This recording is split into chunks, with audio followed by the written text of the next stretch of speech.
Good morning, everyone, and welcome to the College of Business, Government and Law orientation session. It is absolutely wonderful to see so many people here. We had a very different teaching year last year, so it's great to see so many people turn up. Welcome, and thank you for coming. My name's Michael McNamara. I'm a lecturer in the law teaching program. I'm just making some very quick introductory remarks, and importantly, as is often the case, almost always the case with meetings here at Flinders University, we begin with an acknowledgement that we are on Kaurna land. We recognise that Flinders University operates on Indigenous peoples' traditional lands and waters and acknowledge their continued responsibility to care for country at the university's various teaching locations. And here at Bedford Park campus, that is the Kaurna people. And so I encourage you to always think about that when you're on campus. And for those of you who may be at home or on another campus, acknowledge the traditional owners of the place that you're at, if that is appropriate. Now, I've got some very mundane details here, but they're very important, and I've been given this exhilarating task before we move on to some more interesting information.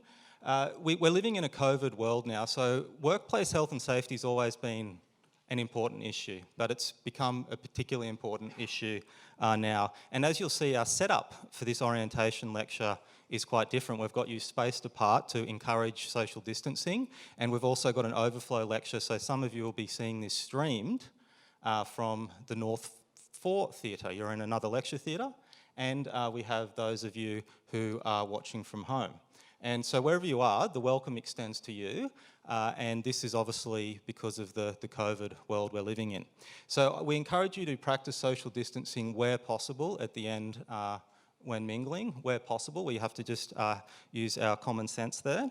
And as well, we have some usual health and safety issues. There's emergency procedures in place. If there is an alarm that goes off and you hear what's a whoop whoop sound, you know that that is the evacuation, and you follow the procedures to evacuate. You'll be led to the relevant spot.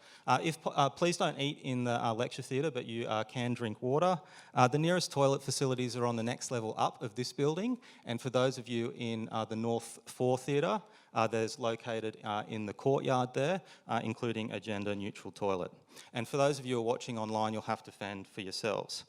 If you need to report an emergency, there is emergency buttons at the front of each lecture theatre and at the front of this building and in each courtyard.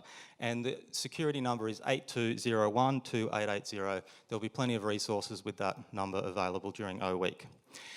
Finally, and most importantly, I know as soon as you saw me, you thought, that guy has got the most amazing cap I have ever seen.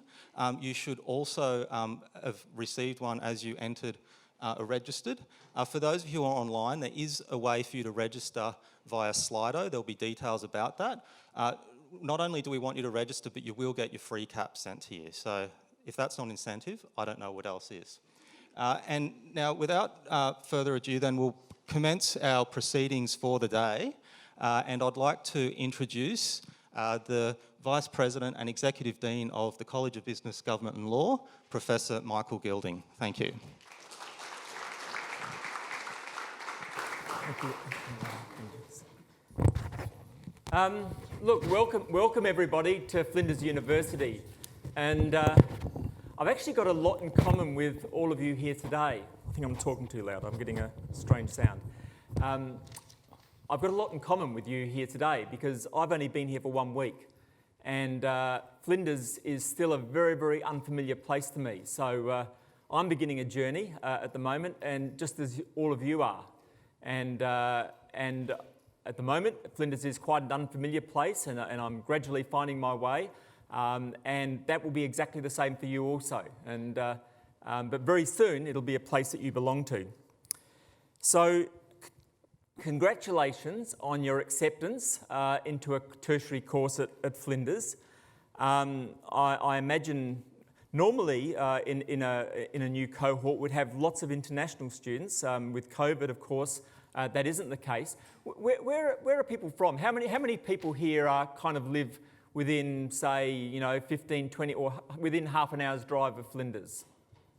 So quite a lot, so about two-thirds of everybody.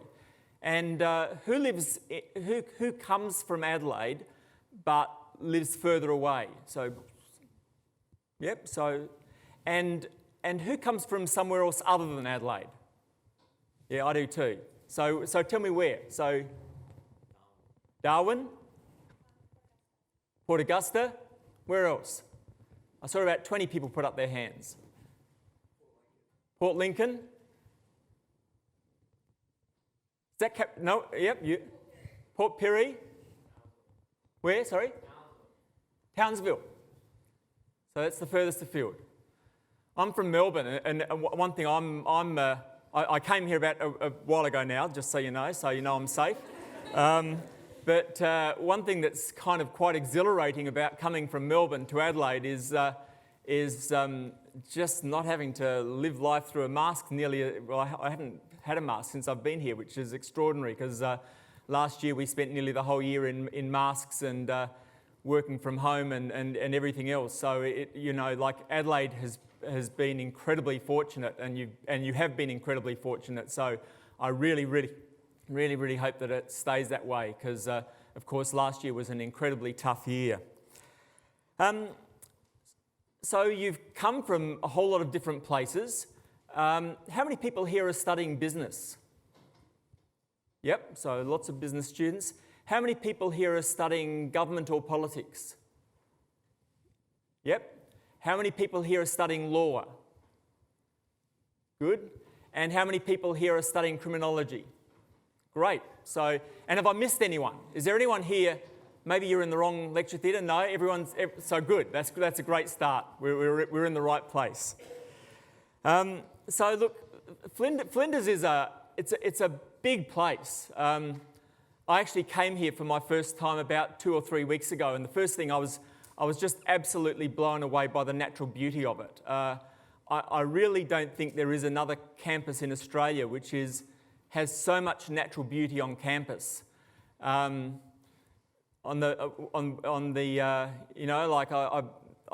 don't think there's anywhere where, for example, you could walk around and see koalas up the tree like I have in the last couple of weeks. It's a beautiful place that way. It's also a learning space, and I don't know how hard it was to find this lecture theatre today. I had to be guided here. I'm sure you all found your own ways here, and over the next 2 or 3 weeks, you'll be kind of navigating your way around the various learning spaces of the campus. And it's also a social space. And of course, one of the things we really learnt about from COVID last year was just how much university is not just a learning place, but it's also a social space. And actually learning itself is a very social activity. And when learning went off campus and it was done entirely remotely, it was actually very challenging, and it became a very different type of experience. And it required very different skills to stay motivated. Hopefully that doesn't happen this year, and I really hope that you can have that Flinders as a space becomes something that you feel that you belong to. One of the things that's incredibly important when you start this, so you're all starting this journey of higher education, and it's the beginning of the journey. And it's a big step to take. It's a really significant step to take. And you'll all have your own ideas and expectations and ambitions. And of course, those expectations and ambitions won't always work out. Like there'll be many things that happen along the way. And I suppose one thing I want to highlight to you is when things become difficult in that journey, it's really important to lean towards the university, not away from the university. There's actually a whole pile of support stuff that happens around the university where you can get help when you need it. So don't disappear. Like, it's easy when you're struggling to disappear, fade away, move out of contact, but don't. Do the opposite. Come closer, because that's what will get you through, because everybody at some stage finds the journey hard. You know, at every stage, there are points where we feel really challenged, where we feel discouraged, where we don't quite know what we're meant to do, where we don't have the kind of habits that are required to be successful. You know, you're going to have to learn those things. I mean, you know, above all else, you know, universities are places of learning, and you know, learning is a process that doesn't just automatically happen. You know, you have to learn skills around learning. So make sure that you do lean in and that you do actually get support when you need it. And look, one other thought, just in relation to learning, we all have different learning styles. Some of us learn find that we learn and remember things through words. Some of us work best with pictures and diagrams. Some of us have more photographic style memories where we can actually just look at stuff and kind of retain it. So take a bit of time to think about how it is that you learn and what works best for you, because we don't often think about how we think, and it's a very useful thing to do, to think about how you think about how you manage the learning process, and work out the style of learning that best suits you. And above all else, I wish you the very best of experiences here at Flinders, and make sure that you enjoy yourself. I look forward to in meeting many of you over the next coming years while you go through and complete your degrees. Thank you. Thanks, Professor Gilding. Now, you're going to be hearing from quite a few people today, and there's lots of information, and so we want to try and sort of shake it up a bit. And so to keep you interested, we're going to take me off the stage, and we're going to hand you over to Dr. Raj Gunda, who will be emceeing the rest of the session. Thank you. Thank you, Michael. It's wonderful to see everybody here. I'm so excited because, you know, most of last year I didn't get to stand in this space. You know, being at university for me, it takes me back, and I'm really jealous of you all because my undergraduate time was some of the best time in my life, and I think that a lot of us who are standing here and thinking about, you know, what we're going to teach you are definitely reflecting at that time. It's, you know, for most of you who are starting like me when you're 18, 19 years old, this is a time which is going to be magical. And I'm not talking about like fancy magical, like mystery stuff like unicorns blowing rainbows out of their butts. I'm talking about real magic. The first time that you see the Milky Way in the middle of the outback, or when you lay eyes on the Grand Canyon, or you see something amazing, hear something on a massive stadium PA system, right? That kind of magic in terms of experience. Those are the things that you're going to be feeling throughout this entire experience. You know, this is a time where you're going to be with folks who are at the same stage of life as you, more so than any other point in your lives. You're going to find people who are more or less your age, and it doesn't matter where you've come in here. You're going to find people who are 18, 19 years old who are starting their lives and growing a lot. There's going to be some of you who are coming back to school who are in your 20s, 30s, 40s, 50s, 60s, 70s, 80s. I've got a PhD student in his 90s. So it's never too late to be learning, and it's one of the things that's most beautiful about this. You know, as you come back to school, like my mother, she started her university career in her mid-20s, and she went through and she learned a lot. Sometimes people change in their lives. This is a journey where we're learning how to learn. We're learning about ourselves, and we're learning to have fun in ways that are going to allow us to be successful. There's so many opportunities here. How many of you have gone down and joined a club already? See, already. When I was an undergraduate, I did a lot of that kind of thing. I joined a bunch of clubs that I didn't show up to, but then I also joined the radio station and had a blast. Right? Here we have a bunch of clubs that are associated with what you're studying, and these clubs are fantastic. We'll talk more with the people who are running those clubs a little bit later today. Now, one of the things that I just want to emphasize is that you are going to be learning, you're going to be growing, you're going to be getting a lot of information today, and a lot of it's going to go in one ear and right out the other. But just remember, there's one thing that I want you to keep in your head, is that this is a place where you're going to be learning together. You're not going to have to tough things out by yourself. It's a place where there's going to be support. You're going to make friends. You're going to be able to learn in tandem. You're going to grow with other people. Learning is not by yourself. It's what the university is. It's not a me-versity, right? We're talking about a universe of learning. And you're making good choices already.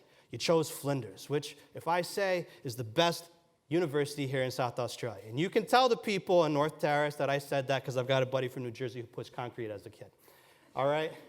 So, look, I'm so excited to have you today, but I know that there are going to be some obstacles that sometimes are breathing down our neck. So I want to start off today by talking with Chris Key, the Dean of Education, about what might happen in the unfortunate event we have to deal with COVID again, that little thing. So Chris, please, come on down.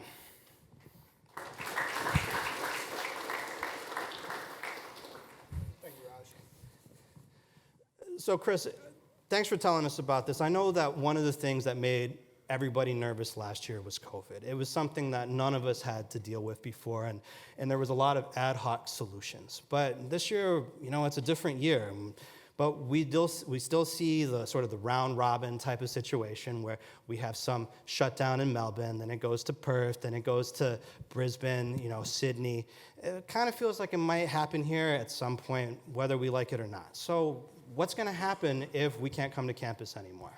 So we do a lot of planning, and we have been doing a lot of planning to try and cover all those sorts of contingencies. The most important thing to think about and to realise is that we have prepared ways to continue, to keep going on. So if a shutdown happens, or if the campus gets closed in the most extreme circumstance, or if you're encouraged to stay and study online as we had to do early last year, all our staff are prepared for that.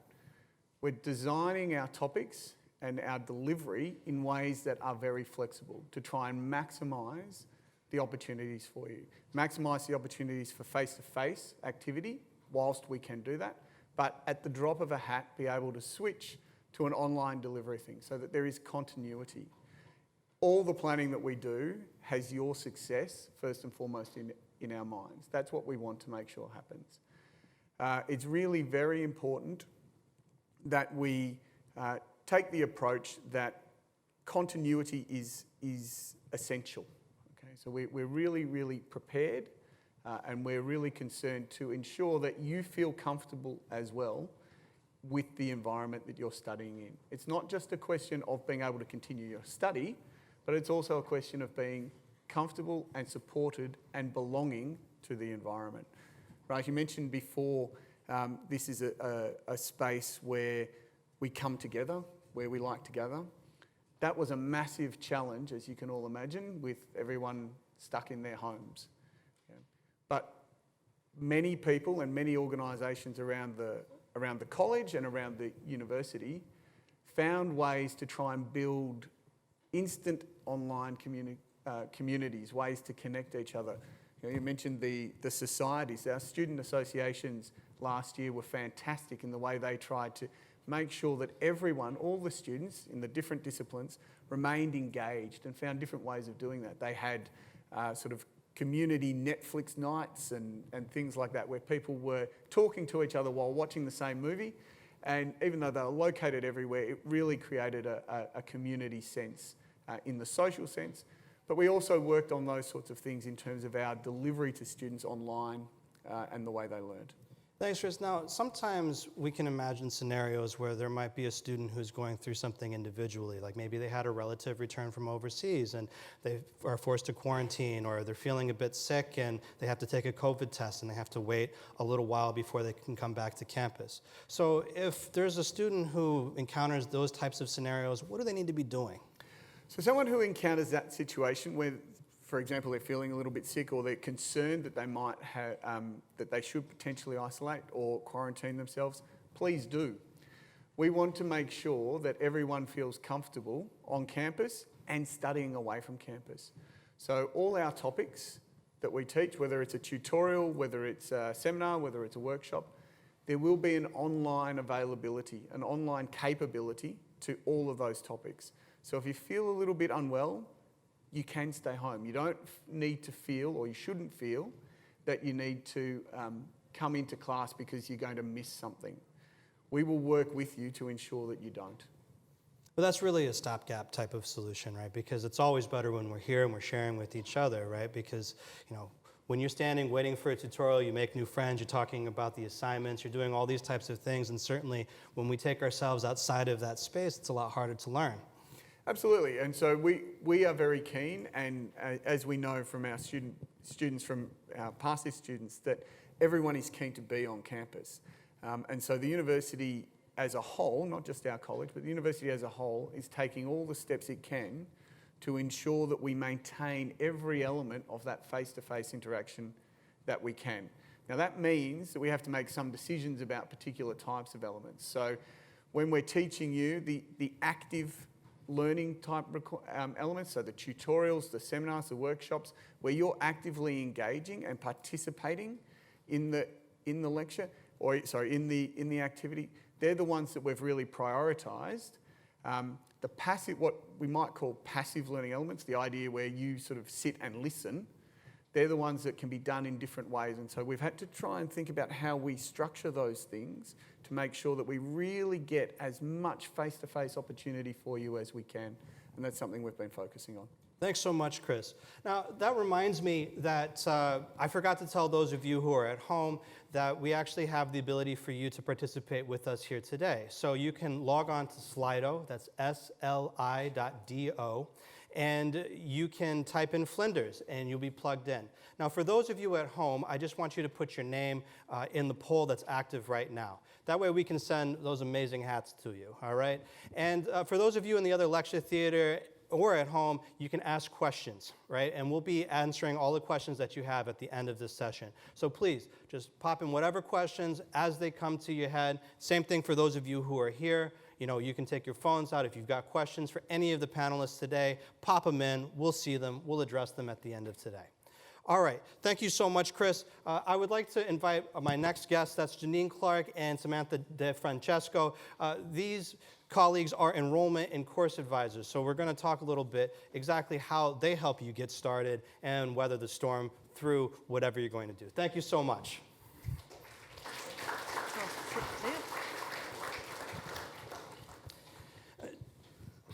So, Janine, I remember being a student and not really understanding everything that I needed to do in order to get it together, right? Like, the first week, I was more concerned about going to a frat house and getting some beer in my belly than I was in terms of figuring out all of my obligations at school. And the first week, you know, I was thinking, okay, I don't even know how to sign up for classes. But I've been told that you're the person who can help with that kind of thing, right? That's right. So Sam and myself, we're enrolment and course advisors.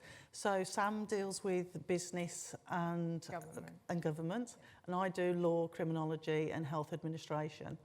And we can help you navigate your course rule, and your course rule is what tells you everything you need to complete and be part of to be successful and complete your degree. So there's a lot of course rules, right, Sam? How do they work if somebody's taking more than one degree or taking what we call a combined degree? So a combined degree is where you have two courses together. So a lot of people will combine law with a business degree or an accounting with something else. So when you're following your course rule, it's important to make sure you're following the combined degree course rule. The system doesn't really recognise combined degrees very well, so it's up to the student to make sure that they're enrolling as per the combined degree. So you need to enrol in each separate degree and combine it yourself. So if they get confused, though, you're the people to talk to, right? Yes, you definitely are. So you don't have to worry about making a mistake or whatever. You're confused, they come and talk to you, right? Excellent. So Janine, I understand that there's some extra help for students who are taking elective topics, right? Because in some of the course rules, there's spaces to take some fun topics. Can you tell me a little bit more about that? Yeah, for your electives, that means you can take any topic that the university is offering as long as you meet the prereqs. So you might have to have took a topic previously before you can take that topic. But we can help you with your electives, because electives can make a big value to your degree.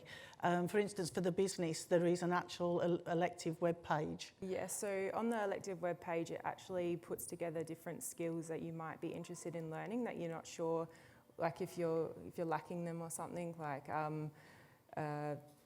management skills and that type of stuff. So it puts together different topics that you can take as electives that will help strengthen those skills. Excellent. Now, Janine, the other day you told me that you can also help students sometimes when they find themselves in a tight spot. You know, like sometimes life happens, gets in the way, and it can be really confusing in terms of what the options are in terms of making good choices to stay on a path of success. That's right. So what are the types of situations that students might raise with you that you can help them out with? Well, first of all, the best way to contact Sam and myself is to do an Ask Flinders request, which is through your student system. That will then go into our central university, and depending on what questions that you're struggling with, they can send it to the different departments to help you. Like finance, it would go to finance. If it's anything to do with your course and enrolment, then it will come to Sam and myself, and then we can help you and support you to either get you in the right topics if you've not enrolled yet, or if you've actually, something's happened and you need some support, extra support with personal issues, we can help you with health and counselling. You can come and make an appointment to come and see us. And like Michael said previously, please don't lean away from university. Come to us and we'll be happy to help. Yeah, that's a big thing, isn't it? Like a lot of times people feel that they've got to tough it out or they can resolve things by themselves, but that's not true, right? No. At a university, we're a community, we're not letting each other fall through the cracks. That's right. But it's really important that we flag problems. Now, you all talked about Ask Flinders, and it's one thing that if you leave here today, I want you to remember. Ask Flinders. And I've created a short code. It's bit.ly/Ask Flinders. You punch that in, it'll take you right to the page, and you can put your requests in there. All right? Thank you so much, Sam and Janine. My next guest will be Karen Austin. Karen shares her last name with the capital of Texas, so you know she's good people. Don't get confused, Ted Cruz is Canadian. Texas doesn't own him. All right, so Karen, thanks for coming by to talk with me today. Thank you for having me, Raj. Hello, everyone. How are you? So you've been in charge of a program called One-on-One Assignment Assistance. Can you tell me how that works? Well, a couple of years ago, I thought about first-year students that I worked with in politics. So if any of you are doing first-year politics, I might meet you there. And a lot of students had the skills to find material, but they didn't quite know how to structure their essays or their assignments. So I am there to say things like, where's your thesis statement in your introduction? Where is your topic sentence? How are you answering that question? So you don't necessarily need to be struggling. Sometimes I'm a sounding board where you might just want to say, this is what I think I'm going to do for this essay. What do you think, Karen? So that's what I'm about. That's what it's about. That's super important, right? Because a lot of times your students come in from high school and they've learned how to write a 5-paragraph essay. But what we produce here at university and beyond is completely different, right? What are some of the ways that those assignments are different, some of the challenges that you see as students are adjusting to the new ways of doing things and communicating? Yeah, understanding academic conventions is really important because it's the key to any subject that you do, really. So understanding that those things come in a structured way and that those expectations are there for any topic is really important. So things like I said, answering the question, looking at having solid paragraphs and topic sentences and things like that, and of course good sound research that's referenced in your essay. All of those conventions are really important, and I'm there to be that sounding board and tell you to do those things if you need to. Yeah, that's awesome. You know, like when I was an undergraduate, I used services like this at my university. There was a writing center, but we didn't have this personalized service where we could go and talk to somebody. How do students actually access the service? How do they use the program? Sure. So next week you're going to get an email, and that's going to tell you more about what I have to offer you. But as of yesterday, I did a Google search on one-on-one assignment assistance, and I came up. So if you don't remember anything else, doing a straight Google search on one-on-one assignment assistance, you'll get me and you'll get a link to the booking. So you can book online, or you can book through the College of Business, Government and Law and the front reception. Have people seen that yet? In Social Science South, which is just down there, on the second level, in room 260 is the front reception for business, government and law, and they are wonderful people behind that reception desk, and they'll help you book with me if you're not sure. Yeah, it's great. So at the end of today, I'll make sure that when you're taken down to lunch, we'll pass by so y'all can see where that space is. It's a really important space. If you get confused, you go there. There's tons of friendly people. Behind that desk is where Janine and Sam work. So this is a place which you really need to get familiar with. So just one last question for you, Karen. So a lot of times students are a bit confused, particularly at the beginning, of the kinds of things they can ask, for instance, to you that might not be appropriate for them to be asking their topic coordinators or their tutors. And so what's the difference there?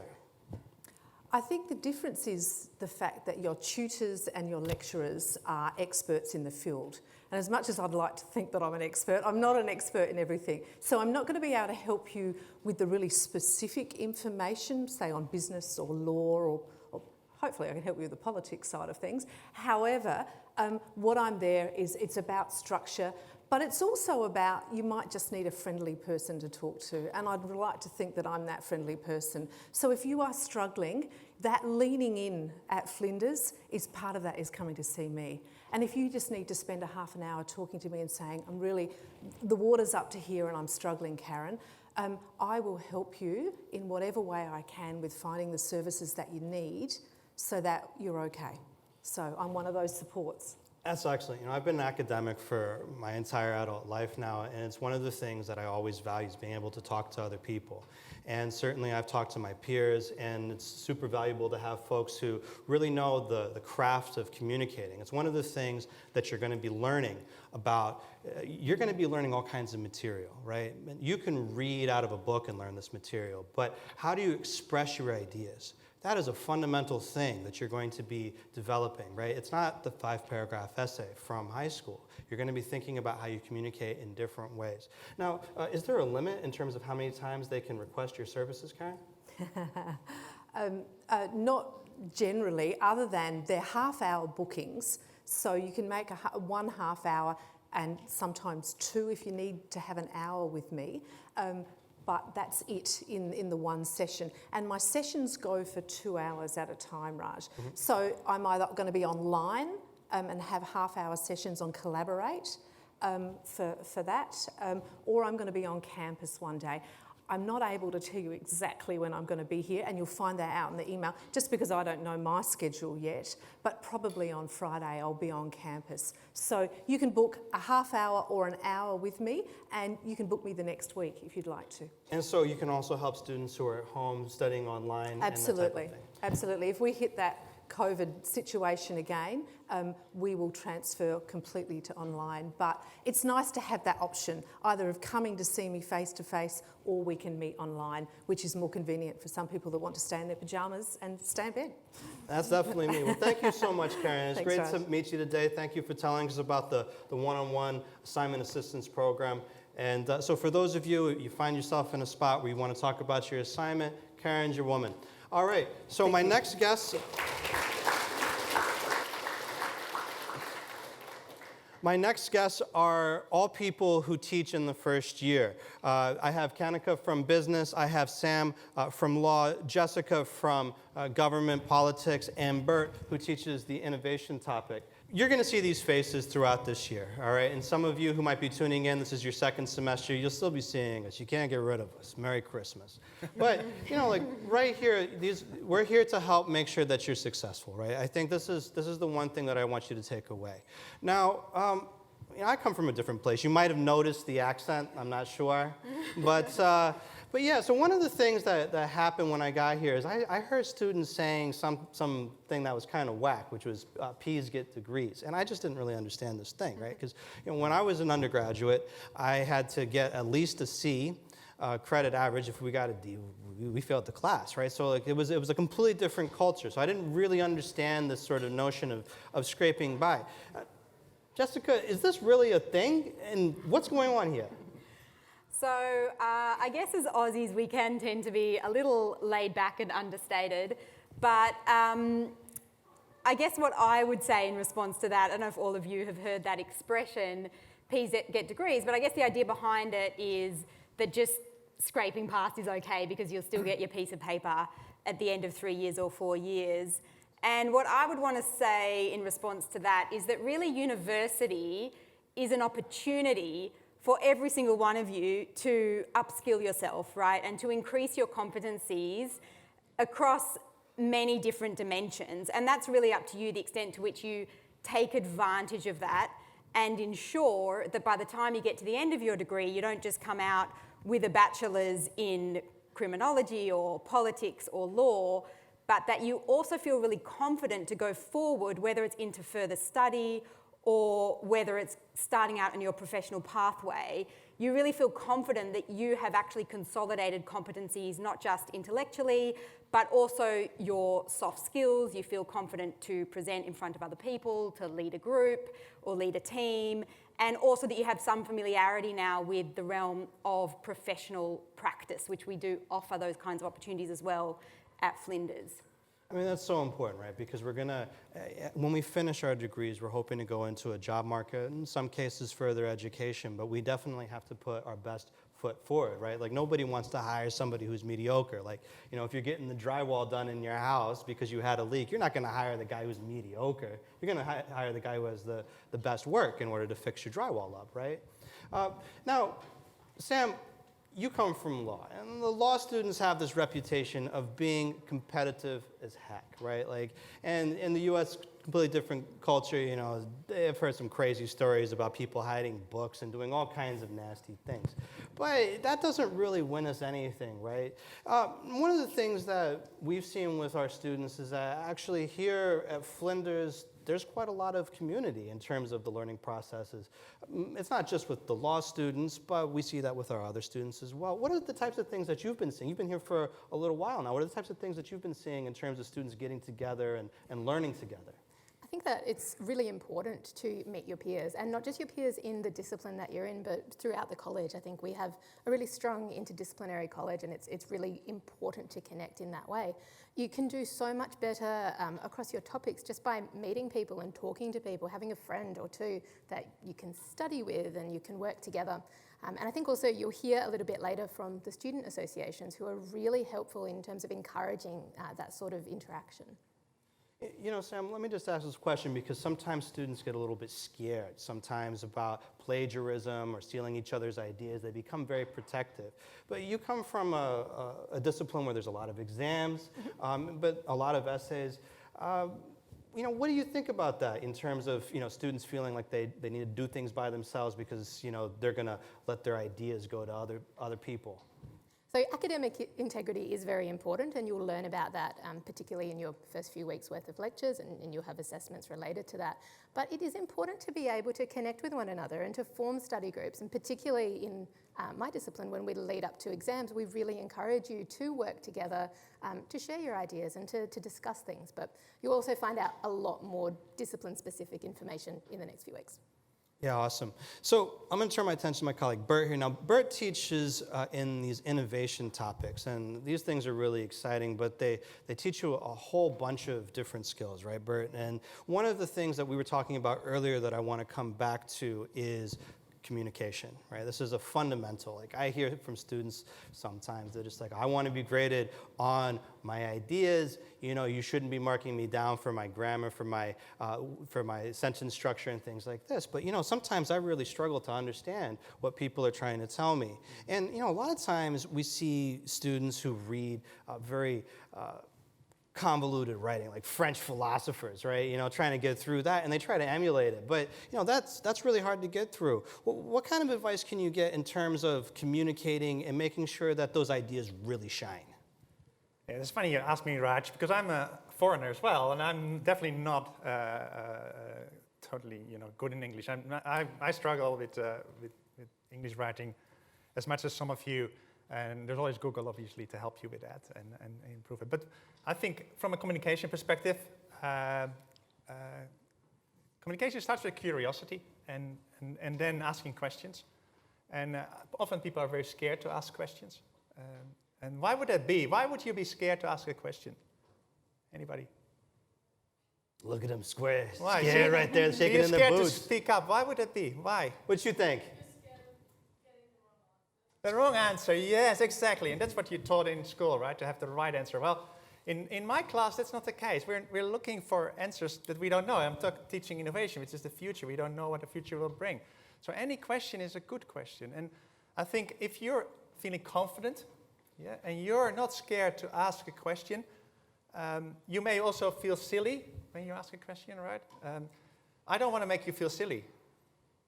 I want to teach you to become a better innovator. And if you use your skills that you're building with me, right? You're not good straight away. You're not there yet. You cannot do it yet. You come there for the first class and you learn. And that's, I think, is important to realize that with your communication skills that we teach you how to do better projects, how to write better reports. We teach you to become better at that. If we wouldn't do that, we wouldn't be very good teachers, right? Well, that's exactly right. But something that you've talked around, but I'm just going to put it out there. It's a process, right? Like learning is a process, and how we develop our skills is a process. Yes. You know, we don't just read something which is magical and then be able to reproduce it, right? No, like, you know, if you listen to your favorite musician, right? Like maybe Michael Jackson's Thriller album, you know, you have Quincy Jones who produced that, genius in terms of his musical talent, you know, with the lyrics, the bass lines. You know, we can listen to that and enjoy it all day long, but we're not going to turn around and be, you know, putting together all of those things. It's a process, and if we want to work towards that process, we have to practice. We have to spend the time in terms of moving incrementally. Sometimes that can be frustrating, though. It can be very frustrating, and that's interesting, yeah, because my task is here to make you better innovators. And that means that I may have to annoy you, yeah? I have to really ask you nasty questions or difficult questions, you know, that you may not understand right away. But I want you to talk back to me and say, oh, Bert, I don't get that. What do you mean by that, right? What is that? What is it that you're trying to teach me here? I don't understand. Because you may not understand it, and you may not understand it, and probably somebody else may not understand it either if I'm not clear in my explanation. So communication in university is always a two-way street. In my classes, I need to know what you're thinking. I need to know where you're at, so I can help you get better. That's the main thing, right? Otherwise, I don't understand where you're at. I don't know. I cannot help you. That's such an important point. When I was a student, I always had this attitude that if I have a question, probably somebody else has that question. So I'm going to ask it. Plus, I'm paying. And, you know, exactly. You know, yes. the rates are a little bit high, so you might as well get your money's worth. So if you got a question, you should ask it, right? Exactly. You know, so make sure that you're using all of the resources that are here. That's a really important thing. And one of the resources is your voice. To say, I'm confused, I don't understand this, I want to know more. Right? These are things which you can do when you're coming to class. You're engaging with us. You're engaging with your peers. Yes, and so all I ask you is really come in with a really high dose of curiosity. Yeah, just come in, be curious. And when you're curious, you want to learn. When you want to learn, you start asking questions. Exactly. Now, Kanika, I just want to ask you, you've been like me. You've traveled around the world. You've studied in different places. And I think that there's a lot of adjustment. Like, there's a lot of culture shock, right?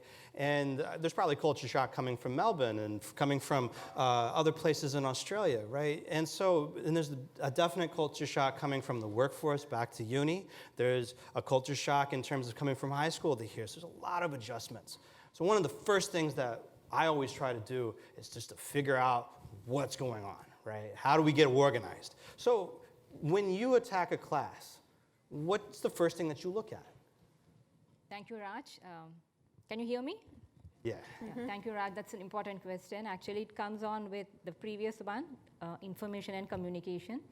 So the best thing that you can touch upon is topic guide. Can anyone guess what it could be? Topic guide, the name goes by? Yeah?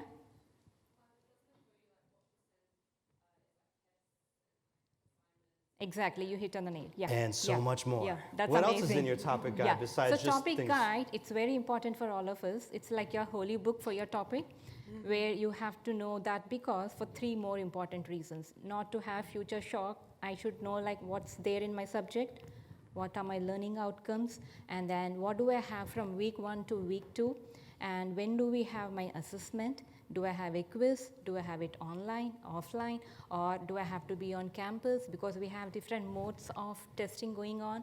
And do I have tutorial? Is it face-to-face? Is it blended, hybrid? And what is my textbook? Then do I need to come prepared for my week 1 content? What is that? And where do I go for it? So you got plenty of questions, answers on topic guide. If I'm student here, what I do, I just take a printout of the topic guide calendar, wherein I have all my week schedule given there and my chapters or my contents over there, week wise, wherein I even have a online quiz component put up there, the weightage, and how much is contributing towards your final topic. So I'll just put all that on my desk table wherever I'm studying and have a constant glance to it every day. Okay, I'm on week 1, am I doing this? Okay, I'm informed about it. If anything missing on, I can just quickly go on to my topic coordinator, shoot a mail, and there's no reason that I'll be out of my dates or anything that I can confidently say. So the best thing that we need to have is cling on to your topic guide, and then there you have your coordinator mail ID, you have your tutor's mail ID, and also you have many other helps that we have been discussing all through now, starting from mentoring, then you have your Ask Flinders, you have many other links that you can immediately shoot on an immediate mail. So anytime you feel lost and you do not know what to do, open your topic guide, lots of e-resources, and there you just shoot the important mail letters. The topic guide is just one of these things that you should be aware of. It's the first thing when you log on to your Flow site. Let me see a show of hands who are here. How many of you have already logged on to your email? Oh, there are many. Ooh, look at you. Look at you. That's like amazing. every year, I get students who are just like, I'm not going to log into my Flinders email. So I'm going to keep my Yahoo If we can email. ask one question. So how many of you have access to your topic guide? Some of you. Okay, so the Look at rest of you, your first job for the day, probably if you're able to, just try to open and access your topic guide and get familiar with your topic, and you can immediately feel so light that, oh God, I'm informed about so much and I'm now more confident where to start, how to start, and my target is reachable. And that's where we feel like we are on track. So, remember 2 things. First thing, ask Flinders. But the second thing is read the syllabus. Your topic guide is the syllabus. It tells you what you're supposed to do. Snoop Dogg made a video. Listen to Snoop, right? All right, now, one of the things that Kanako was talking about was actually coming up with a schedule and a routine. And, Jessica, you've actually had quite a hectic life at points when you've been studying, right? So how have you been able to manage your time to make sure that you're able to complete your tasks when you're supposed to be completing them? So I don't know about hectic, but I guess you're referring to the fact that I had like a bunch of kids while I was studying my master's and my PhD. Only 3, but sometimes they feel like about 7. So that definitely made me have to deal with competing life priorities. And whilst I don't expect all of you to have small kids, in fact, I don't expect most of you to have small kids at this stage, I do expect you to have competing life priorities, right? Like you may have a job, you may have a partner, you may have a social life, hopefully. So all of these things will take up your focus and your time. And I guess what I want to say about that, like how did I manage to study successfully whilst having other things going on in my life, is really number 1, accepting that you will have to put in the hours. So whether it's in the early morning, in the middle of the day, in the afternoon, or late at night, one way or another, you will have to put in the hours. And then based on that understanding, working out what works best for you. So I happen to be a super early riser. Again, I don't expect everyone else to be. For me, working between 5 and 7 a.m. is amazing. And if I really have a lot to do, it'll be like 4 and 7. Now, again, I don't expect that to work for all of you. Those of you who know me will know that you'll get emails from me starting to shoot out at 6 a.m. But on the other hand, if you try to contact me after 8 p.m, forget about it. There's no one home. So the thing is to work out what works best for you. Like, what are the hours of the day, or is it the weekend or work days? Do you set aside 1 day a week and say, that's my study day, those are my precious hours just for my university work? So number 1, to accept that you will have to put in those hours one way or another, and then number 2, to work out what is the kind of schedule or framework or routine that actually works for you, and then implement it from day 1, and hopefully, that will lead to success for you. So in terms of the hours, right, let's just have a moment here to think about those hours. So the university says that you should be spending about 10 hours per topic per week. Now that includes everything that you're doing, attending your tutorials, attending your lectures. It includes all of the study, the reading that you have to do, and that's an average. Some weeks are going to be a bit more hectic, and other weeks are going to be a little bit slow. So you need to make sure that you budget your time to be able to, address all of your obligations for uni. And I understand, I worked as a bartender as an undergraduate, and I had to schedule my shifts around my obligations for class. But we talk a lot about flexibility here at Flinders, but one of the things that I want you to just keep in mind is that there's a limit to that flexibility, right? You need to make sure that you're keeping up with your tasks. You need to make sure that you're watching your lectures in real time or catching up with them within 24 hours, because we have a lot of good intentions, but a lot of times if we don't watch them that same day, we're not going to watch them at all, right? So, it's kind of like, I don't know, you guys are too young for this, but back in the day, you could only pay in cash for McDonald's, right? And, then they had this big campaign, Pay Your Way. Well, it didn't mean that you could bring in some Legos and trade them for a hamburger. It didn't mean you could put a hamburger on layaway and then, pay it in installments. You still had to put the investment at that moment in time when you were consuming the hamburger. So what I want you to think about is your education is something that actually has a time component, and you need to be investing that time steadily throughout the semester. You can think of it like the gym, right? You can't go to the gym and bust out 40 hours and be, Captain Swole after it, right? So you need to put those 40 hours over the period of a couple of weeks in order to see the results. Otherwise, you'll hurt yourself. Your brain works in similar ways. Give it time to rest. Give yourself time to think. Give yourself time to ask questions and engage. So make sure that you look at this whole experience as an investment, not just of your money. Your money will go and it'll come back when you get employment. But invest your time. Make sure that you are learning things properly. When you invest your time and you develop mastery, then you'll have nothing else to worry about in terms of grades, marks. There won't be any fussing. I promise you that. All right, now I want to learn a little bit about you. We're going to take a little break and switch over the panel here. Thank you so much for my colleagues talking about the first year experience. But I want to learn a little bit about you. So I have put a survey. Now, Michael took my thunder a little bit and asked some of these questions already, but I want you to punch it in, and I just want to understand what you're doing. It'll be fun. So go onto Slido, pull out your phone, your computer, whatever, and, have a look at those questions. There's 4 questions that are going on. If you're at home, you're in the other lecture theater, please put your contributions in, and remember that if you have questions, you can ask them in Slido, all right? So now, here at Flinders, one of the things that I really like about working in this place is that it's very diverse. I've got colleagues from all over. Certainly we have Australians. I have a buddy from New Jersey who spent a lot of time in Portugal. I have a colleague from Italy. Bert is Dutch. We have another colleague from the Netherlands as well. We have several colleagues from the Indian subcontinent. So there's a lot of opportunities to experience and learn from different people. And this is actually one of the things that I valued the most in terms of being at university, was being able to learn from other folks. So I just kind of want to see the wealth of information that we have just by the diversity of our experiences. Now, as you answer the questions, the other thing that I want you to do is I want you to turn to somebody next to you, right? Because there's a lot of people here you haven't met before, right? I want you to turn to somebody next to you and say good day. I want you to tell them your name, let them know what you're studying, right? Because this is the most important thing about coming to these events, is getting free stuff and meeting people. How many of y'all met somebody new? Let's see it. How many of you at home met somebody new? How many of you in the other lecture theater met somebody new? Now, those of you at home, now you're really feeling it, right? It's really important to be here when you can be here, because you're going to meet all kinds of new people. The energy here was electric, and it's something that I truly miss about being on campus, right? But let's have a look at these polls. So the first, and I think the most important question was crows or power.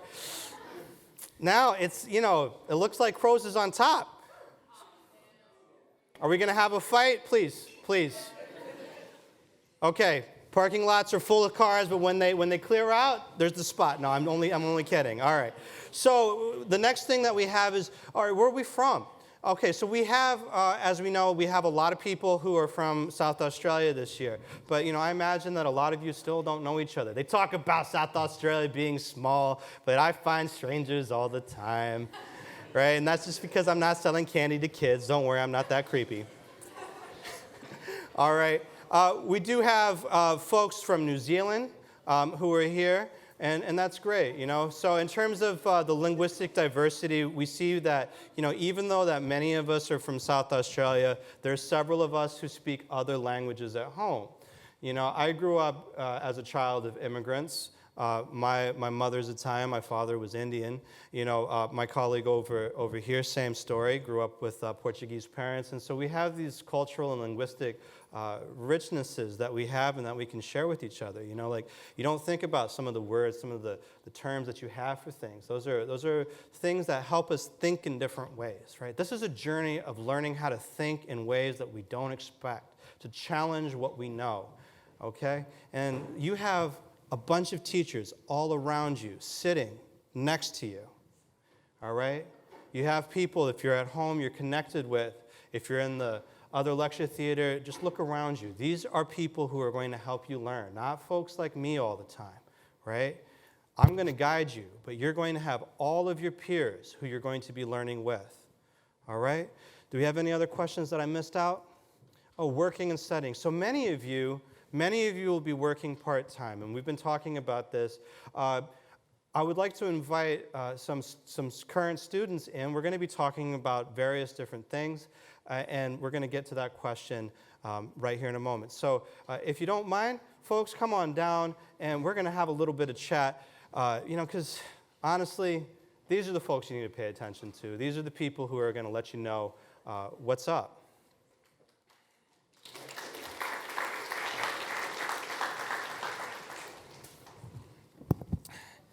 So the first thing that I want to talk about are the student associations, and we mentioned them earlier. Now, here in the college, we have 4 groups, right? We have government, we have business, we have law, and we have the best group, criminology.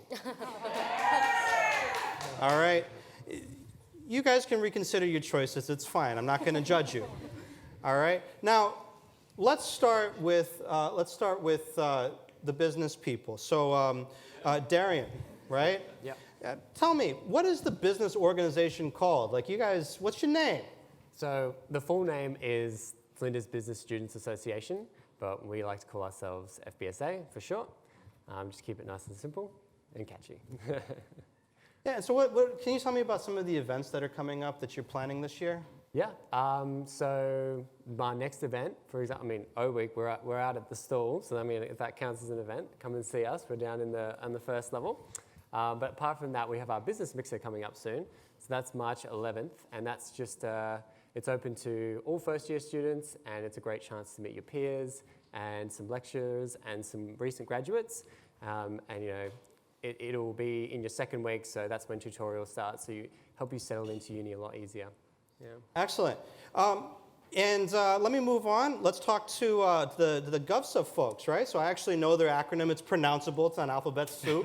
Yeah. FBSA. Come on, people, So GovSA. So Paula, you're with GovSA. Yeah, so I recently become the president of the Government Student Association, formerly known as HIRSA, so History and International Relations Student Association.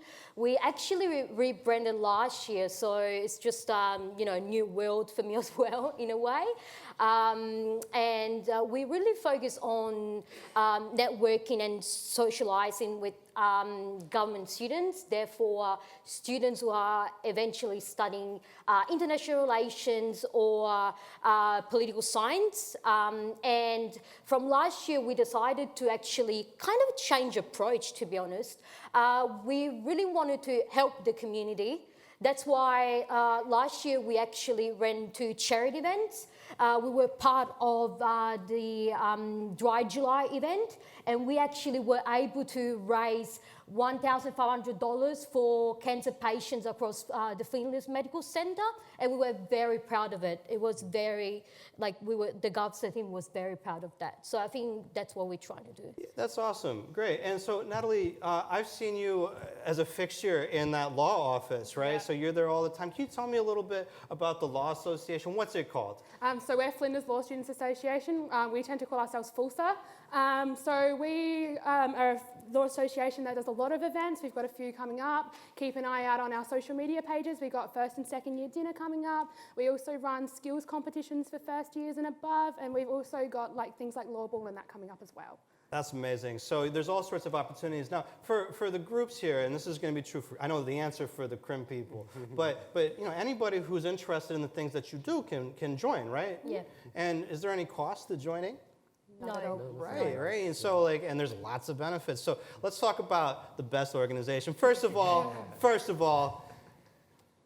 we have the acronym. What is the acronym? Hey, I'm Claire. I'm president of FUCA, or FUCA. It depends on the audience. So we're the Flinders Uni Criminology Association, and we bank on that so much. We use it for puns and pub crawls and everything. But so we're FUCA, and we like to have sort of like a chill approach to our association. We do have a lot of social and academic events, especially with criminology being so broad. We need to sort of help our students find ways to make our degree very transferable to other jobs, not just in the criminology field per se, like government and non-for-profit organisations. So I think it would be a huge benefit for criminology students and other BGL students to sort of keep a lookout on what we're doing, because we offer lots of events and lots of opportunities to get involved in things that will surprise you. So we'll keep some things up our sleeve for later on this year, but just keep an eye out on our socials and come say hi. We're in the Law and Commerce office, okay? So when we walk you down at the end of the day, we're going to walk past all of these offices. I'm going to make sure that the students point these things out, right? You should treat this campus as a second home in sense, right? I know that I see a lot of your faces, even though I didn't know you because I haven't taught you, but I've seen your faces on campus all the time. Now, Ella, can you tell me what the importance is for you in terms of being here on campus? I think that being here on campus is a really good opportunity to, firstly, hold myself quite accountable. If I'm on campus, I'm here to study. I'm not gonna be like, maybe I'll just play a little Nintendo Switch.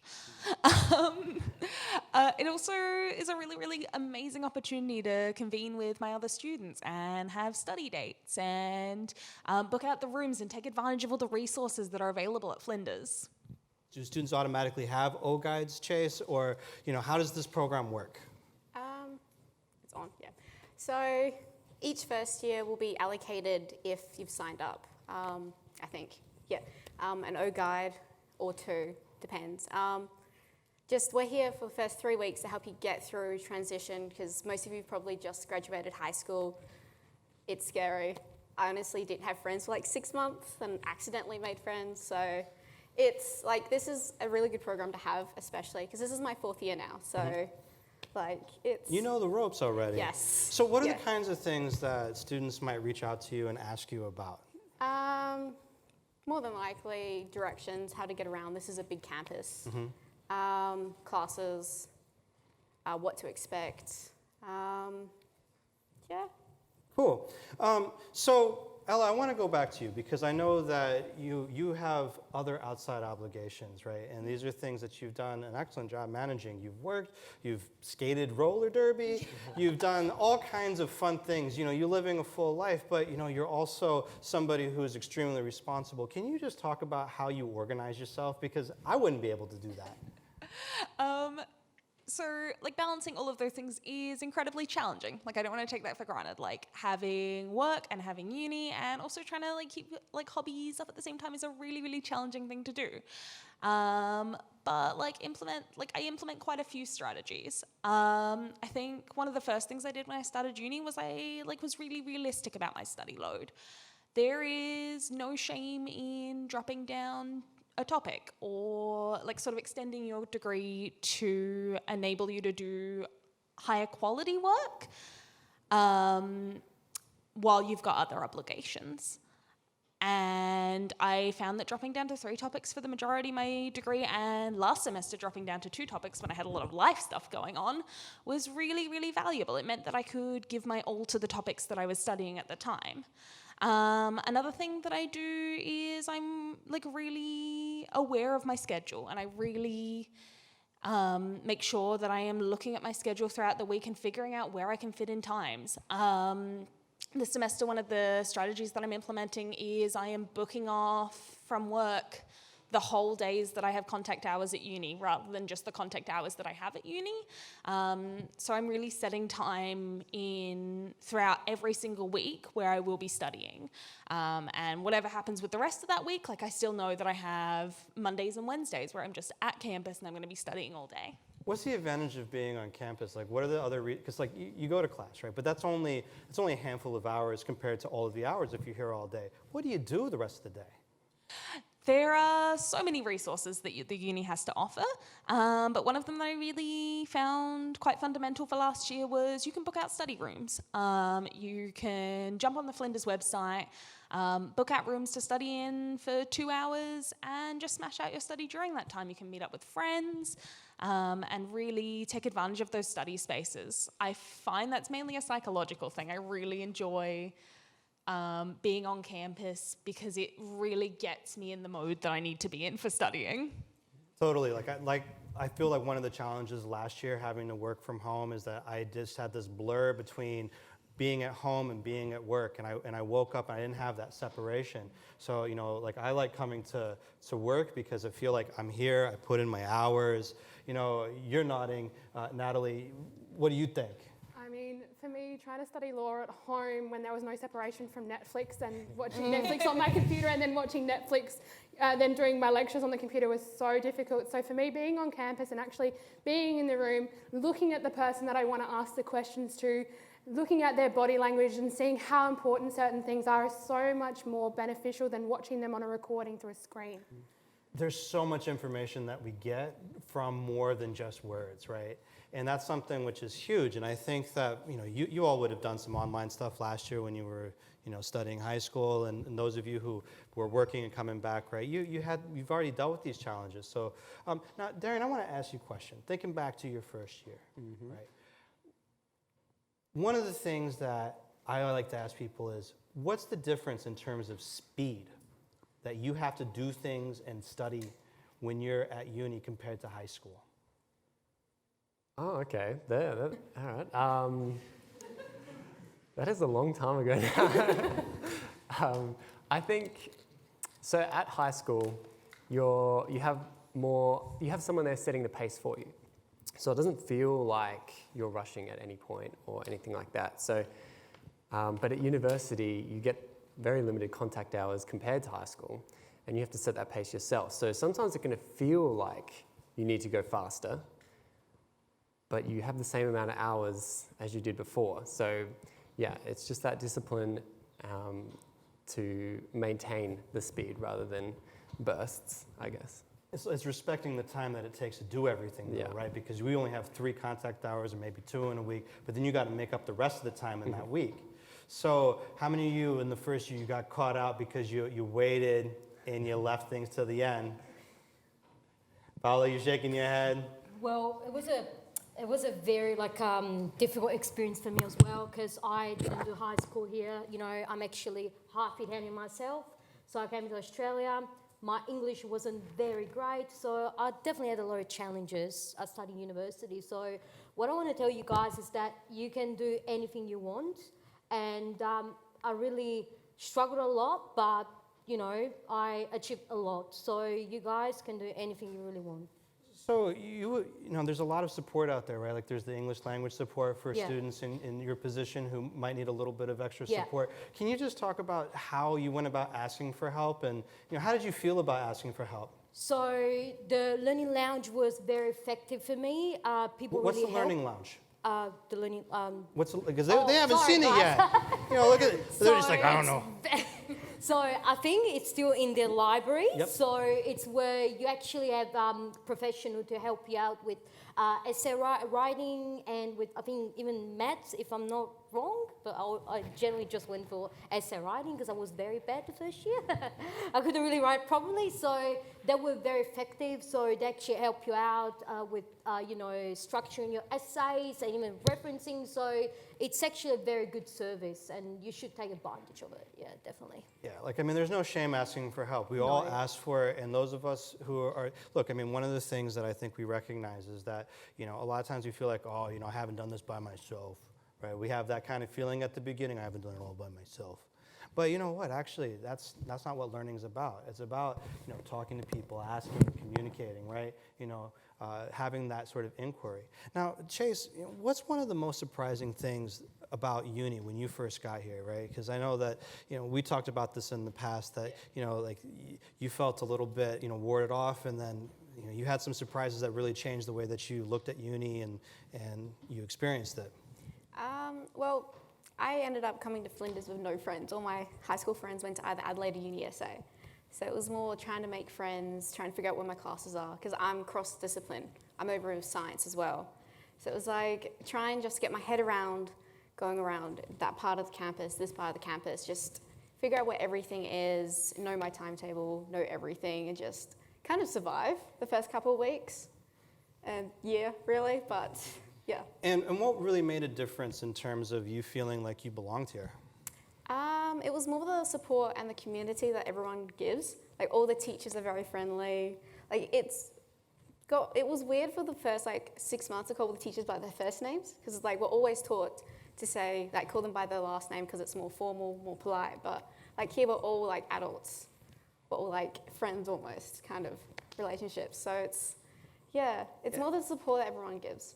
Yeah, awesome. Now, Claire, let me ask you, what was the most surprising thing in terms of coming to uni? What's a curveball that you didn't expect, that you're just like, I wish I had known that before this happened?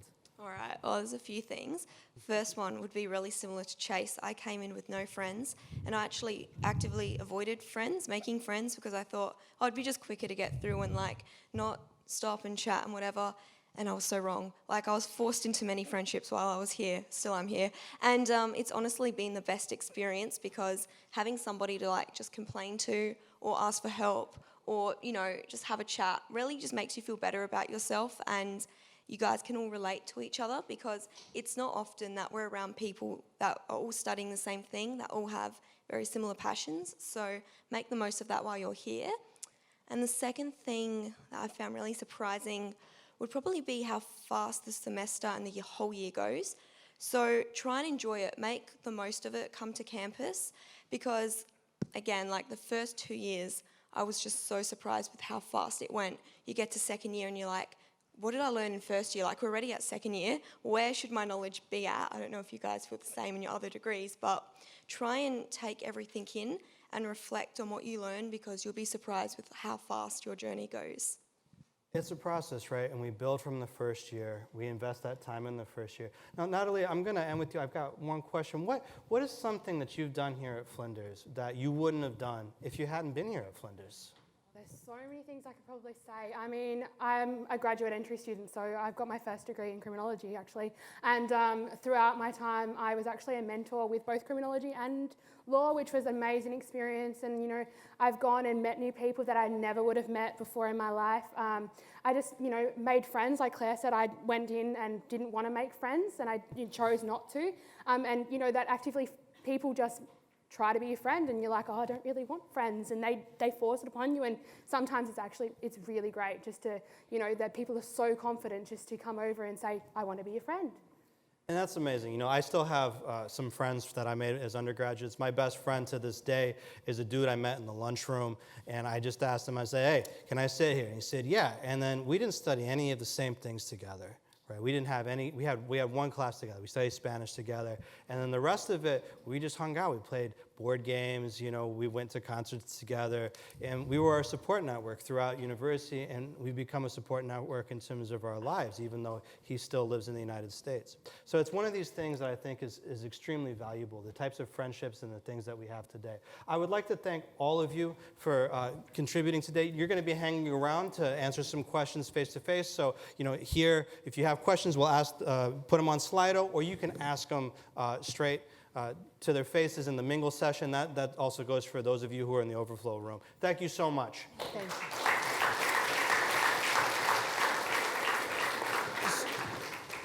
So my next guest is Lauren Butterworth. Now, Butterworth is a name to me that evokes pancakes, and pancakes are delicious, so you know that Lauren is going to be awesome. So Lauren works for SLSS, and she does various things here. So she's going to come on. We're going to have a little chat. All right. Wow. So, Lauren, I don't really like alphabet soup. SLSS. What is this? I'm more of a minestrone guy. I agree. It's turned into quite a mouthful, I have to say. So the SLSS, which is not a good name if you have a lisp, or maybe if English is not your first language, it stands for the Student Learning Support Service. So hopefully that's a little bit more descriptive. That's what we do, Student Learning Support Service. So we are, the Learning Lounge, for example, who some of the students were talking about before, all that academic support, that's what we do. So SLSS is the big name, but we offer services like the Drop-In Learning Lounge and online resources, etc. Now, one of those resources is Like a Boss, but Tony Danza, he's been off the air for a while. So who's the boss that you're talking about? I guess I am the boss right. of Like a Boss. So Like a Boss was a series that we started last year to help students to adjust to studying from home as we all kind of went into lockdown. It was very stressful. So the series deals with a lot of common problems that students have, basically managing their study and managing their home life, managing COVID, which is still kind of relevant today. Lots of stuff about time management, about how to get your assignments done, what to do to just take care of yourself generally, how to stay connected to each other, to Flinders if you're not on campus. So I know there's still a lot of students who, you guys have got an amazing setup here, who are watching online because maybe they can't actually physically be here. So all the tools and resources that you need for working from home, studying from home. So folks can access SLSS, whether they're here on campus or whether they're studying online, right? Yeah, absolutely. So as I said, we've got a few kind of services under that SLSS banner. So Like a Boss is one of the products that we've made. That's all available on the Flinders blogs website. And you can also access a bunch of other online resources. So we have spent the last year developing heaps of videos, so short sort of 5-10 minute videos that are just your introductions to a lot of academic concepts or ideas that you might feel a little bit out of your depth with. So I've been told that you can help out with various academic skills, like maybe reading skills, writing skills, referencing skills, maybe nunchuck skills. Yeah, I wish we did that one. Reading, writing, referencing, if you want to know how to use EndNote, if you want to figure out what your Turnitin report means, if you just need help unpacking your assignment question because it's full of jargon and you don't really understand what's the difference between describe and explain in an essay question, we can help you understand what that means. How do you understand what your rubric is asking you for? So what are you actually being graded on? Or basically anything, any question that you have about your academic writing, about maths, statistics, referencing, all of that stuff, that's what we're here for. Awesome. So how do students find you? Do they need to make an appointment? Can they walk in? What's the go? Couple of ways. First thing is all of you are automatically enrolled in the SLSS Flow site. So when you're on your Flow homepage, look out for the little yellow icon with a girl sitting at a desk. That's us. On that Flow page, you can find information about all of our different services. We also have our website that has the same stuff, but Flow's better because you can actually access the resources. So you can find out our hours for our drop-in study. That's the Learning Lounge that one of the students was talking about before. We have moved, we're on level 2 of the library. So if anyone has been to the Central Library yet, go straight up the stairs. There's some new signage that says the Commons. The Commons is where you'll find us. 10 till 12 and 1 till 3 is when we have drop-in study. So that's where you can talk to an advisor, talk to a professional about all those questions. And then self-access resources via Flow. All those videos, PDF study guides, referencing resources, EndNote support, everything else on Flow. So if you've got a question, long story short, come and see us. Yeah, that's right. You don't need to book an appointment anymore. You just drop in, send us an email. Hopefully we'll be around and we can answer your questions. That's awesome. Thank you so much. And guys, remember, you're paying for these services. If you have questions, you're unsure of these things, part of your tuition is going for these support services. So, you get to a point where you're thinking, man, I'm not really sure what's going on here. I need a little bit of help.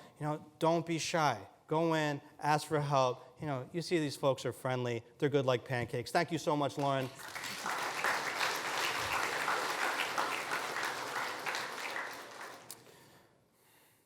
So my last guest is Maureen Jermaine. She is with the Student Counseling Center, but actually it's kind of a simple name for an organization that does a whole lot on campus, right? So thank you so much for coming to talk about student counseling, Maureen. You're welcome. Can you tell me, what are the types of services that you provide over there? Yeah, so the Health Counselling and Disability Service are a range of different services. So the counselling services, so I'm one of the counsellors, so we provide face-to-face, online and phone counselling for students for personal and academic reasons. We also have a disability service, and so that supports people who may need extra support with their studies and to develop an access plan. And we have a health service, which is general GPs, a general nursing service. So everything you'd expect from a normal GP is also there. And as well as those face-to-face services, we also have some online services. So we've got lots of electronic self-help resources and lots of groups that we run as well. Yeah, that's awesome. Like, I've used the health services, the doctor's all friendly. And so how do people use these services? What do they need to do in order to book an appointment, or can they just show up? How does this work? Yeah, so you need to book an appointment for the counselling service, for disability service and for the health service. And so that can either be done online for the health service, but for counselling and disability, you need to send us an email. Got it. Yeah. And can they do that through Ask Flinders as well? The emails will be on Ask Flinders. It's the counselling at Flinders and the disability at Flinders emails. Perfect. So if students need better access in order to be able to facilitate their learning. They're working with your team, and they're able to get those access plans, which sometimes they need to give for accommodations so they can be more successful here at Flinders, right? Yep. Now, how much does all of this cost? It's free. That's cheap. So including the health service will bulk bill for students. Yep. Excellent. Now, why do people come to see counseling? Because growing up, a lot of times people say, boys aren't supposed to cry, aren't supposed to talk about their feelings and this type of thing. And I feel like that there's still some of that stigma there, right? Like, we need to tough things out. What are some of the things that, people might come to see you and talk about? It really varies. So we do a whole range of different supports for people, ranging from, say, grief, if you've lost somebody, to anxiety, if you're feeling, anxious about your studies or about things in general, to a whole heap of personal issues, if you've had a relationship breakup. So we do the whole gamut. So the way that we work at the counselling service is we're a brief intervention service. So students have 6 sessions available to them. Now, if your issue is ongoing, then we can work with you to work out the best place for ongoing support and help you to get there. So it's never just your problem, right? Yeah. Now, what about sometimes, I've had students in the past who've come to me and said, hey, Raj, I'm really struggling with this reading. And it turned out that they had some undiagnosed disabilities and they required extra support. And I feel like they've gone and talked to you people about in terms of, figuring out how to deal with those types of issues and maybe getting other types of supports. How does that process work sometimes? So people often will need a medical diagnosis, so perhaps starting with the health service is a good place to start. Once you've got some documentation, then speaking to the disability service can be really useful about how you put it all together. But if you're kind of wanting to talk about adjustment issues, things are really difficult, you're kind of struggling, perhaps there's some procrastination or that kind of stuff, then the counsellors are probably the place to be. So it kind of depends on what kind of support you're actually needing. So yeah, there's a range of different services depending on what best suits you. So folks are confused, they're not really sure which service to use. They just call you up and they talk to somebody, right? And so the intake team, as part of the counselling team, are a great team, because any person who approaches in 24 hours will ring you back and will talk to you, and then they'll help you figure out which is the right place. So if it's, you know, a referral to the health service or a referral to the disability service, they'll be able to make that too. If it's somewhere off campus it's more appropriate, then they'll be able to help you with that as well. Now, one thing that I know in the past students have worried about is somebody finding out about them going to the counselling service. Do they need to be worrying about that kind of thing? All the services are confidential, and so we take that very, very seriously. We don't speak to anyone in the university about people attending unless there's a need to do so, and people have given absolute permission for that to happen. And so when someone has an access plan, it's the person who that plan belongs to's responsibility to share it if they wish. Great. Now, I guess one of the things, the last thing that I want to talk about is this sort of notion of toughing it out, right? Like sometimes we feel like, oh, I can just tough this out. Is that a good idea? Well, it depends. You know, for some people, yeah, maybe that works. But for other people, talking it through can be really beneficial. And we've had lots of great feedback of people who just come once, and they come once as a way of talking to somebody who's a bit distant from their situation. So we're not your family, we're not your mum, you know, we're not your best friend, we don't have an investment in whatever is going on. We can be completely impartial, and that is really, really beneficial, as well as having some space to actually process feelings. You know, it's actually okay to feel things, and sometimes doing that in a safe space with someone who's relatively a stranger can be really beneficial. You know, I totally agree. I think one of the things that we tend to forget about, you know, when we're students is that actually we have a whole lot of things. We're complicated people, right? Like, you know, how many of you, raise your hand if you're not complicated? You're a liar! Right, we all have things that we have to deal with, and certainly unpacking some of these challenges that we encounter with some help sometimes helps us be successful. And that is the lesson here, right? We're at university, you're at a wonderful place. We're going to be successful. We're going to do this together. Thank you so much for visiting with me today. You're very welcome. It's really good to know that we have folks like you on our team. Good luck, everybody. All right, so I'm going to invite Michael back up over here, and we're just going to go through some of these questions. Hi, everyone. Yeah, I've just been manning the Slido, so I'll just take a seat, and Raj and I can try and answer them together. Some of them are very law-based, and what I'm going to do instead of answering in this forum is I'm going to talk to Sam, who was on the panel before. She teaches first-year law topics, and I'll get her to contact the cohort directly. Now, there's a question, because lectures have been removed from our timetables, when will they be posted online? Well, the answer is it really depends, and that's not just because that's the standard answer you always get in law. It does depend. This is something where, and I go back to Karnika's comments before about reading the topic guide. Each topic will be slightly different. Okay, we have changed our delivery, and the idea is to be as flexible as possible. What you can expect from your topic coordinators is clear information about each topic. So for example, in the two topics that I'm doing this semester, I'm not actually teaching first year this semester, I teach first year and second semester. I've made it clear that each Friday, the week before, is when I'll be posting lectures. So for example, I'll post my lectures for week one on the Friday of this week, and so forth. Each schedule will be a little bit different. And you can't expect a one-size-fits-all for each topic, but what you can expect is clear information from your topic coordinator. And so to find that, you go to the flow site, look in the topic guide as your first point of call. If that's not clear or you're unsure, that's what the topic coordinator's for, and you should contact them to seek clarity about that. There's a lot of things too, right? So, you know, you look at the topic guide. So on my classes, actually, the lectures are timetabled, and they're being live streamed, so students can interact in real time, and I'll be posting them up on the same day. I have some pieces of advice in terms of dealing with the lectures, because I understand that catching up isn't ideal. But, you know, like I said before, make sure that you're watching the lectures within a 24-hour period once they get there, because you're not going to catch up later. We all have great great intentions, but getting that routine where we're investing our time on a regular basis throughout the semester is going to lead us to be successful. If you have questions, all of the flow sites have discussion forums, and you can put questions up there. Remember that a lot of your questions, your peers have them too. So that's a great spot to have a look to see whether questions have been answered. And one other thing now, use guys, use what's good. You're checking your Flinders email. You're going to receive a lot of information through your Flinders email. You need to be checking that every weekday, because if there's adjustments, if anything has to change, you know, the announcements that come through your topics and from your topic coordinators go to your email. So get that routine to make sure that you're checking your emails every day so you can be sure that you're up to date in terms of the information that you need to know.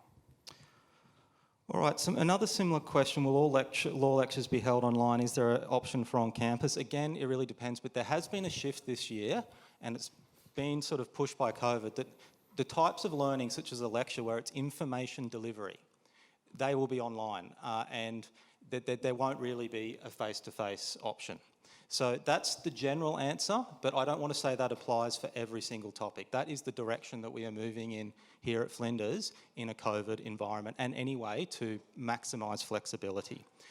Because when lectures are recorded, attendance becomes low, and there's an option then to make that information, we're just sitting and listening to that information, then generally speaking, no, there's not going to be a face-to-face option. But again, check your topic guide, check with your topic coordinator. There's a couple of questions here about electives, intern programs, and the first year core topics, whether you're in the right one. Again, this is where you contact the enrolment advisors. Janine and Sam, they're your people, right? Okay. And you'd raise something through Ask Flinders. If you have any questions, you just raise it through Ask Flinders. It'll go to the right person. You don't have to worry. Yeah. Ask Flinders. It does work. Yeah. It seems like a bit of a vortex where you're asking a random question into the Ask Flinders for everything. Yeah. A lot of the time you'll get a responsive question, put it in Ask Flinders. It does work. There is a system in place.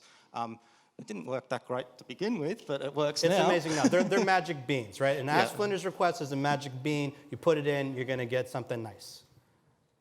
Again, some questions about textbooks and things. Again, look for each topic guide. There's no one master list for the whole course or the whole degree. Question about, are workshops the same as tutorials? Again, it seems more to be from a law-based question. Again, that's why I'm going to show all these questions to our first year law topic coordinators and make sure they address those issues. And basically, workshops are similar to tutorials. They might be a little bit larger in size, but it's the same idea where it's not just us giving you information, such as a lecture. That can be done more efficiently with recording and posting online so you can watch it in your own time. The idea of a workshop is there should be some sort of discussion, application of knowledge. So workshops really, in a nutshell, are similar to tutorials, but they might be a little bit larger in size. But again, this is why we, as to reinforce Karnika's point, which might be the most important point that you hear all day, but there's been a lot of important points, is read those topic guides, take time to get all that information and organise yourself. Look, you're going to be going to class for the first time next week, and you're going to be talking to your topic coordinators.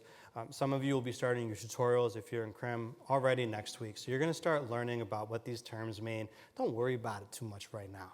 Right now, just soak in all of the stuff, make friends, get free things, and make sure you understand what your schedule is so you show up to what you need to be showing up for, right? And if you show up first week, you're going to be getting that information.